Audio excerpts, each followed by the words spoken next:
You ever see someone walk into a room so smug, so sure they've won, that you almost feel bad knowing they're about to get destroyed? That was her. Madison. My wife. Soon-to-be ex-wife. And she wasn't alone. She walked into the courtroom like it was her coronation, head high, lips painted blood red, heels clicking like a metronome of arrogance. And beside her, a man I recognized from blurry photos and the back of a pickup truck in my nightmares.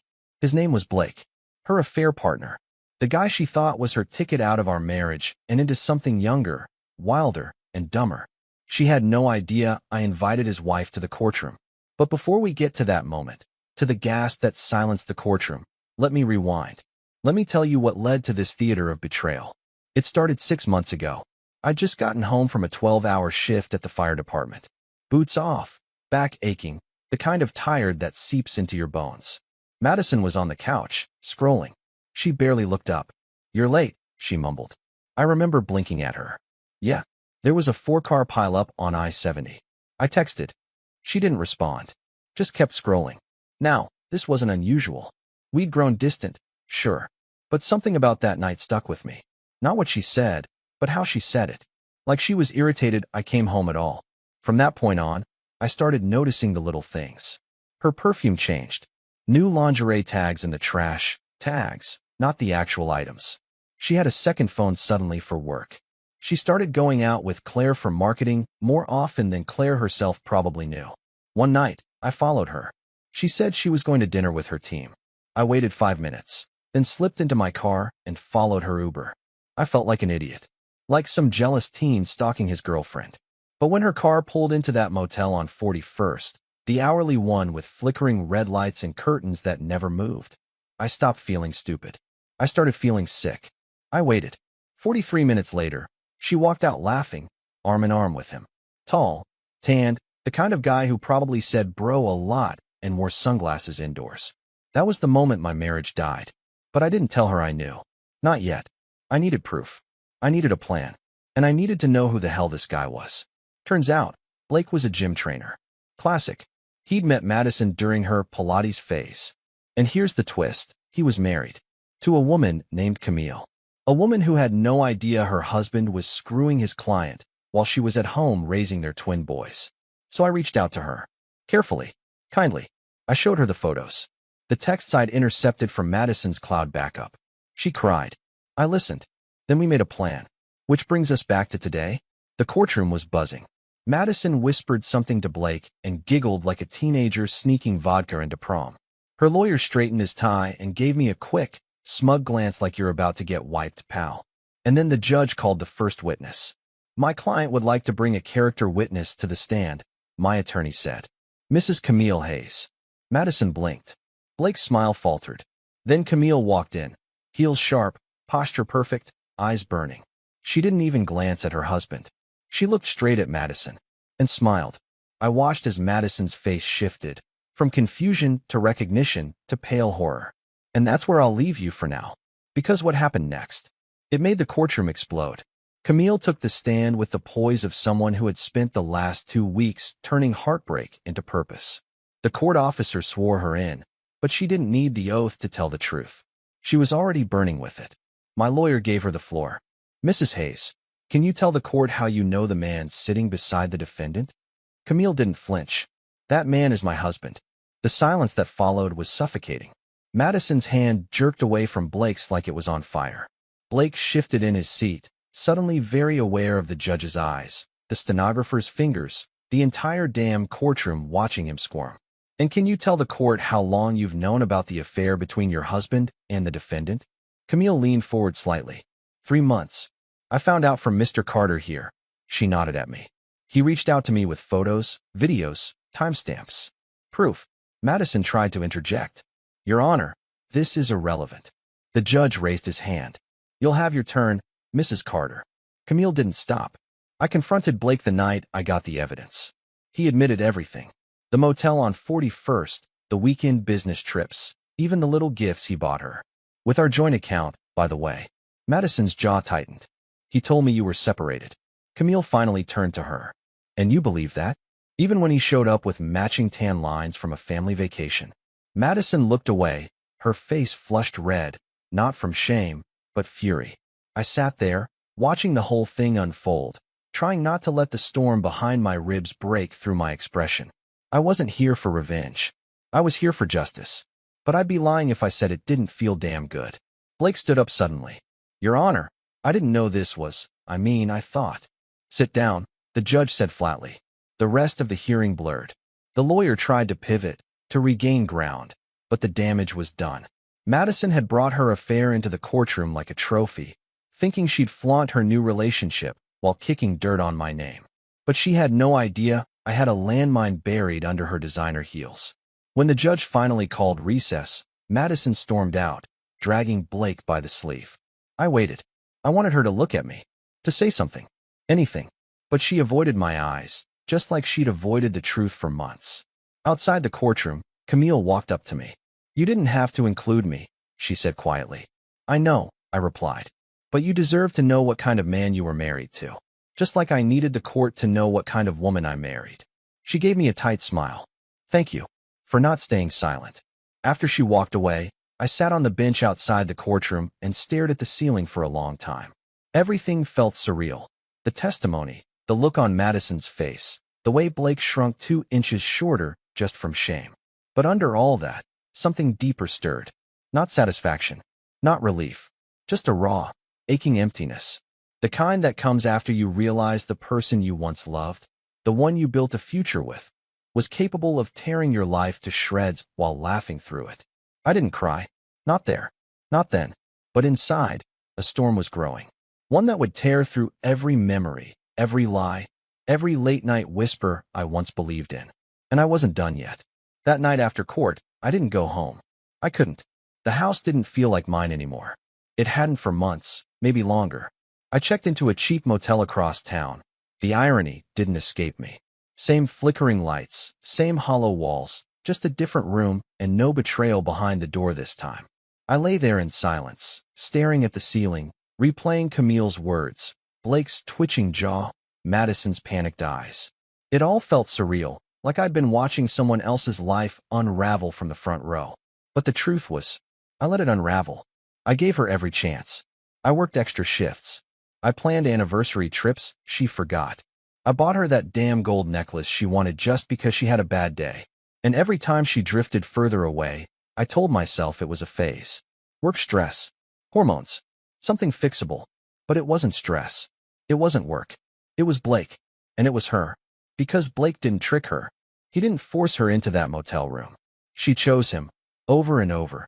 And each time, she came home to me, smiling like nothing happened.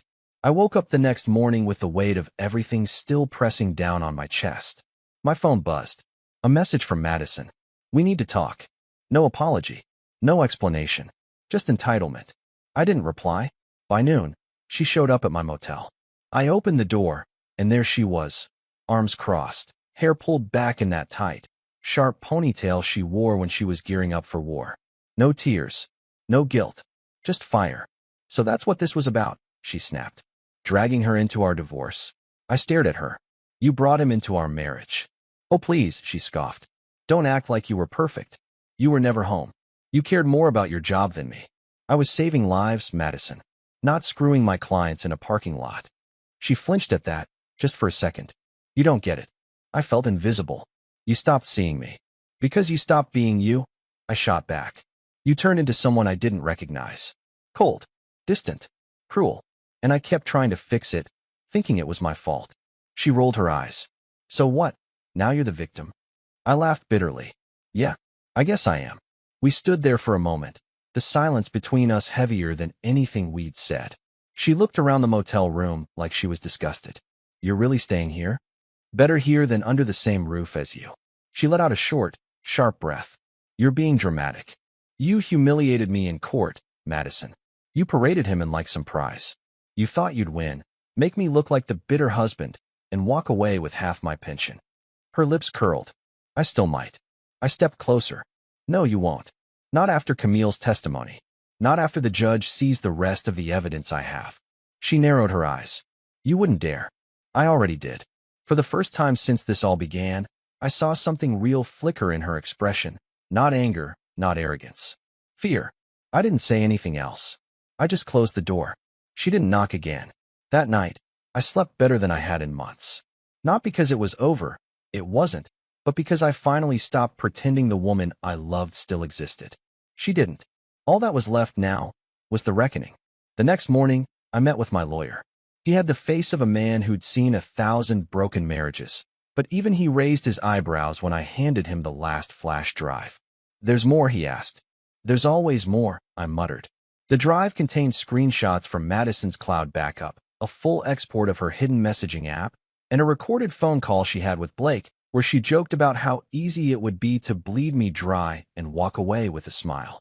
She didn't know I had access to her iPad. She never changed the password. Guess she didn't think she had to. "Do you want to settle?" my lawyer asked. I shook my head. "No. She started this in public. We'll end it in public." Later that week, we were back in court. Madison walked in wearing a white blouse like that would make her look innocent. Blake was nowhere to be seen. I figured Camille gave him something better to do, like watching his kids while she met with a divorce attorney. Madison sat 2 rows ahead of me. She didn't look back once. The judge took the bench. We started with the financials. She'd filed for spousal support, of course. Claimed she couldn't maintain her standard of living without my income. Said she sacrificed her career to build a home. Said I owed her for the years she supported me. My lawyer stood. "Your Honor, we'd like to introduce additional evidence into the record." The judge nodded. The screens lit up. First, the messages. Dozens of them. Her words, not mine. Laughing about lying to me. Mocking me. Joking about how Blake was a real man who didn't bore her with hero stories and burnt coffee breath. She squirmed. Whispers spread across the courtroom like wildfire. Then came the video. Her voice, clearly recorded. "I just need him to sign the papers and transfer the house." After that, I couldn't care less if he drops dead in that fire truck. Gasps. One of the jurors, older woman, wedding band still glinting, visibly recoiled. Madison stood up. "This is illegal. He invaded my privacy." The judge cut her off. "Mrs. Carter, sit down. You gave implied consent when you synced devices with your husband's shared network. These messages and calls are admissible." She sat, but the venom in her eyes could have burned holes through me. I didn't care. The final nail came when my lawyer read Blake's official statement. He'd flipped the second Camille threatened full custody. He admitted the affair. Said Madison pursued him. Said she promised him half of whatever she got in the divorce if he played along in court. It was written, signed, notarized. The judge leaned back, exhaled long and slow. "Mrs. Carter," he said, "based on the evidence presented, not only is your claim for spousal support denied, but this court finds strong grounds for misconduct and deceit. Any remaining shared assets will be awarded to the plaintiff." That was it. She stood, shaking, red in the face. "You smug little coward," she hissed as she walked past me. I didn't respond, didn't flinch. I just looked through her like she wasn't even real anymore. Because she wasn't. She was just a mask I used to love, and the face underneath was never mine to begin with. After the verdict, I didn't celebrate. There was no victory dance, no champagne, no Facebook announcement. I just walked out of that courtroom into the daylight, breathing like a man who'd been underwater too long. The sun felt foreign on my skin. The air too quiet. A marriage isn't just love and promises. It's layers, memories, little inside jokes, birthday notes tucked in jackets. That crack in the hallway tile you both ignored for 3 years. When it ends, it doesn't just snap, it shatters. And each shard still cuts for a while. I went back to the house the next day, not to move back in, but to pack what was mine. I didn't bring friends. No truck. Just silence. The front door still creaked like it always did. Her keys were still on the hook. The faint smell of her perfume lingered in the hallway. Everything looked untouched, but everything felt wrong. I walked room to room, collecting fragments of my old life. My books, my dad's watch, the mug from our honeymoon. She'd chipped it, but kept using it anyway. There were photos still on the wall. Us smiling, frozen in time. Lies on glossy paper. I took them down one by one. Not angrily. Just done. Upstairs, I found a drawer full of notes I wrote her over the years. Stuff she'd saved. Stuff that meant something once. I didn't take them. I left them there, like a museum exhibit for a dead relationship. Then I found something that stopped me cold, a folder in her office drawer. Inside were job listings, apartment tours, even a prenup draft she'd never shown me. Dated months before I ever suspected anything. So the affair wasn't an accident. It was a strategy. A whole damn plan. It made sense now. The coldness, the fake fights, the way she kept asking when I'd renew the home insurance in my name only. She wasn't cheating because she was lost. She was climbing, using me like a rung on her ladder. I left the folder where I found it. Before I walked out, I stopped in the doorway, took one last look. I don't know what I expected to feel. Rage? Relief? Regret? What I felt was tired. The kind of tired that settles in your bones and doesn't leave. As I locked the door behind me, my phone buzzed. A text from an unknown number. I hope you're proud of yourself. She's a wreck. She loved you, even if she made mistakes. No name. No face. Just that. I stared at the screen, then replied. She didn't love me. She loved what I gave her. There's a difference. Then I blocked the number. Later that evening, I sat on a park bench, watching a dad push his kid on a swing. The kid laughed, free and light, no weight on his shoulders. And I realized something. I'd survived. Maybe not unscarred. Maybe not whole. But I was still here. And she was just a lesson now. A brutal, necessary one. But a lesson all the same. 2 weeks passed. No calls. No messages. Just silence. The kind that doesn't feel peaceful, but loaded, like the calm before another hit. I kept waiting for her to do something dramatic. She always did. Madison never knew how to lose quietly. Then it came. A letter. Handwritten. Delivered to my new place by courier. She didn't even bother to put it in an envelope. Just folded and stapled at the corner like some high school note. It started with, "You humiliated me. That wasn't fair." No apology. No ownership. Just the same twisted victim narrative she'd always clung to. She said I ruined her chance at real happiness, and that I weaponized her mistakes. She asked if I ever once thought about how she felt walking into that courtroom, only to be ambushed by the wife of the man she trusted. Trusted. That word stuck in my teeth like something rotten. She ended the letter with, "You might have won the courtroom, but you lost me forever." I read it 3 times. Then I laughed, because losing her wasn't a loss. It was a release, like shaking off a parasite that kept sucking me dry and blaming me for being tired. I threw the letter into the sink, lit a match, and let it burn until the paper curled into black ash. I wasn't angry anymore. Not really. What I felt was deeper, a strange blend of clarity and freedom. Madison had been a storm in my life for so long, I forgot what stillness even felt like. Now, I could hear my own thoughts again. That weekend, I met Camille for coffee. Not for anything romantic, just closure. We were both bruised by the same hurricane. She looked lighter, happier, wore her hair down, told me Blake had moved out, and she was filing for full custody. She even smiled when she said it. We talked for 2 hours. Laughed, even. About things only people who've been lied to that deeply can laugh about. Before we left, she looked at me and said, "You deserved better." I nodded. "You too." And for the first time since this whole thing started, I believed it. Not as some mantra to survive, but as a fact. I drove home in silence. No music, just the hum of the tires and the open road ahead. I didn't think about Madison. I didn't wonder what she was doing, or who she was doing it with. She was the past. And for the first time, I wasn't stuck in it. A month after the final hearing, the divorce was finalized. Clean split, legally, anyway. Emotionally, it was more like cutting out a bullet. The damage was done, but at least it was out. The house was mine. So was my pension.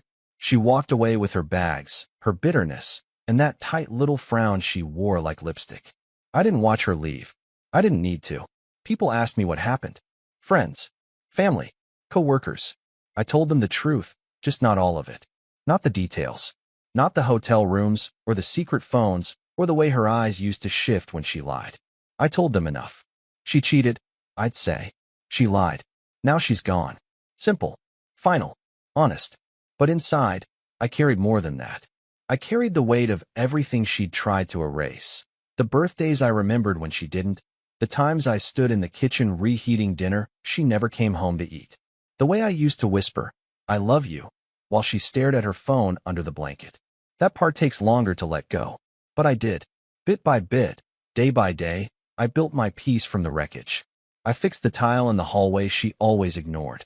I painted the guest room blue, just because I liked the color. I started sleeping with the window open again.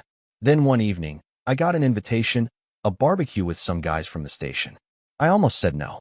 I'd been saying no a lot lately, but something in me said go. So I did. That night, I laughed harder than I had in years. Somewhere between the ribs and the cheap beer, I caught myself looking around. No mask, no tension, no pretending. Just me, showing up, finally whole again. And I realized, Madison didn't break me. She tried. God, did she try? But what she shattered wasn't the man I am. It was the illusion I'd built around her. The pedestal I'd placed her on. The fairy tale I forced myself to believe while she rewrote the story behind my back. She didn't ruin my life. She freed me from the lie I was too loyal to leave. If you're reading this, if you've been where I've been, betrayed, gutted, standing in the ashes of something you swore would last, listen to me. Let it burn. Let the truth rise from the smoke, no matter how much it hurts. Let the lies die. Let them go. And then, rebuild. Not for revenge. Not to prove anything. Just to be you again. Because no one, not even the person you loved most, gets to decide your worth. That's yours. Always was.